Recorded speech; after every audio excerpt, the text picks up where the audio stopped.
Oyimba amugulu la Madness Entertainment Aidfest Kineo mawa uno apulumuka pa ngozi yomwe yachitika ku Kasungu.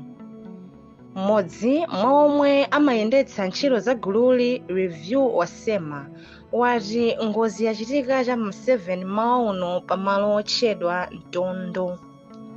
Wasema wati ngozi yachitika pomwe galimoto yomwe anakwera inaombana ndi galimoto ina, ndipo galimoto linalo linayaka moto. Iye wati galimoto lawo munali anthu 4, Aidfest Kineo review wasema komanso yemwe amawayendetsa Liberty Mtalamu. Onse mu galimoto yawo avulala pang'ono, koma oyendetsa mu galimoto yomwe aombana nayo ndiye wavulala kwambiri. Oyimbawa anali pa ulendo okayimba kulumphi, kalonga ndi kuchitipa, komabe atsimikizira kuti akupitirirabe ndi ulendo wawo.